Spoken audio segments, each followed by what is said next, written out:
It's the Lakers, and they're doing business on the road. It's an interconference NBA matchup. Thanks for tuning in, everyone, to this broadcast of NBA basketball. I'm Kevin Harlan, and with me today, Steve Kerr, Clark Kellogg, and our sideline reporter, Doris Burke.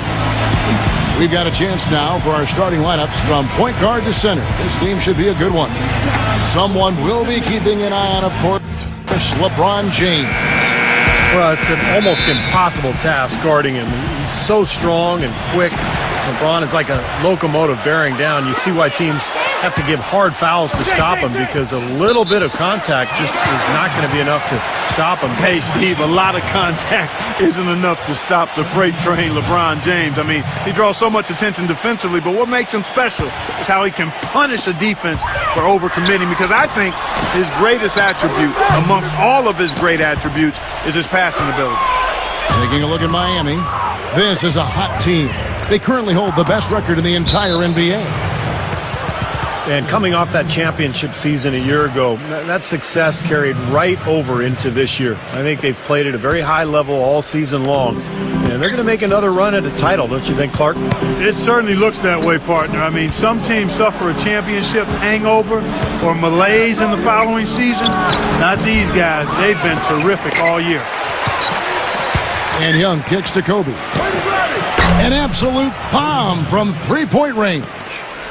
Kobe's got the first bucket of the night, a three-pointer for the Lakers. The Heat have magnificent talent, but even coming off an NBA title, they had never put their name into the conversation of the great team until last spring when they went on that amazing 27-game winning streak.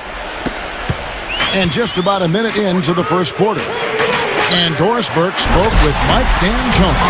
Doris? There haven't been many players that have the physical prowess of LeBron James, and he knows that this is going to pose a lot of problems for his team.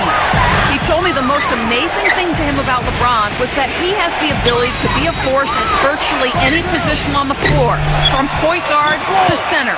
He can and does do it all, guys. And thanks for that story, Doris. And for the Heat, they were staring right at the 72 Lakers win record, and I'm sure everyone remembers, but ultimately they would fall, Steve, to the Bulls after 27 consecutive wins. Yeah, that streak to me was one of the great feats in NBA history. Winning 27 games in a row in the regular season, so difficult, but it showed you what the Heat were made of. They really were battling every night, and I thought that put them on a great run heading into the playoffs. You know, sometimes you don't like to see guys pull up from three-point range on the break, but for him, with nobody on him, that's a pretty good shot. Boom, he jams it straight down.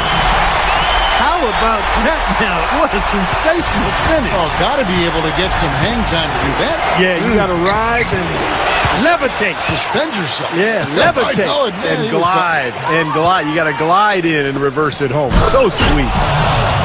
And Gasol slams it in. And an important part of every team's game, a look at the hustle stats for Los Angeles. Boy, their frenetic defense has really been impressive, putting a lot of pressure on ball handlers, turning them over. Another big aspect of their game tonight has been the fast break, transition opportunity. They're really keeping it up-tempo so far. Kaman gave up his old caveman look, guys, but he's still an intimidating presence in the post. Good size and strength, and doesn't really get pushed around. Also excellent timing when it comes to shot blocking.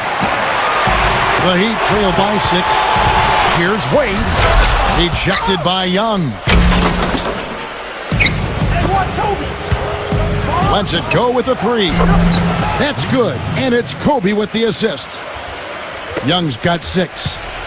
And Chris Kaman skilled offensively, ambidextrous, finishing inside, and a good mid-range shooter. Yeah, I think he's really good offensively. He's got a lot of skill. He's tough to handle. The question mark with him is defensively. You know, his weak side rotations can be late. He's never really been, a center that you kind of solidify your defense around.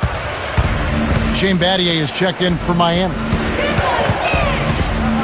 Kobe with it. Wade picks him up. Kobe draws it up. Another 3 for Young. 9 points in the game so far. Those are starting to add up.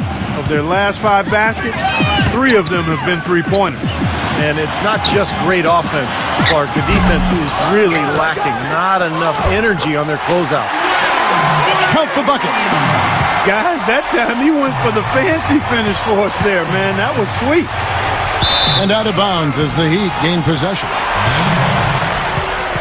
As the playoffs near, let's take a look at the Western Conference standings. You look at the Thunder, and of course Miami. They're tied right now. The Heat trail by 7. You know, Heat head coach Eric Spoelstra worked his way up from the very bottom in that organization. I mean, he got his start as a video coordinator, and through years of hard work and dedication has really become an outstanding coach. The Heat shooting their second and third shots at the line right here. And as a team, they're shooting about 75% on the year. Here's what the Lakers are going with right now. Wesley Johnson's checked in for Young. Blake comes in for Kobe. And it's Farmar in for Steve Nash. And back to Coach Eric Spoelstra as a guy who got his start as a video coordinator, picking the game apart. Steve, he's very comfortable with the new advanced stat movement, analytics in the NBA. Yeah, and I've had a chance to speak with him quite a bit. He says that the way they use advanced stats is just as a conversation piece in the coaching room. Their analytics department will bring them various information, and it will force them to ask questions, which is very healthy for a coaching staff to do. Yeah, and he's a bomber. I mean, that's what I love about him. He's as good a three-point shooter as you'll see, and of course has the green light to let it fly anytime he wants. And Steve, just like you, when you shot, you had a favorite spot on the floor when you played. His favorite spot seems to be that three from the corner. Yep. And the shot is good from Johnson. The Heat trail by 6. Well, since the new CBA, the league has made the luxury tax much more punitive. But certainly the Lakers, blessed with the financial wherewithal to be a tax-paying team. The problem is it can hurt your flexibility under the new rules just to make deals, and that's going to be the challenge for LA. Here's LeBron. The lead pass was put in just the right spot. LeBron's got his second bucket of the night. Blake for 3. But they get it back. And out of bounds as the Heat gain possession. Well, we get a look here now at the small forwards with the fastest hands in the league and generating the most steals per game. LeBron James second. You know, if you're an opposing small forward, this could also be called a list of the league's most annoying players because they will be in your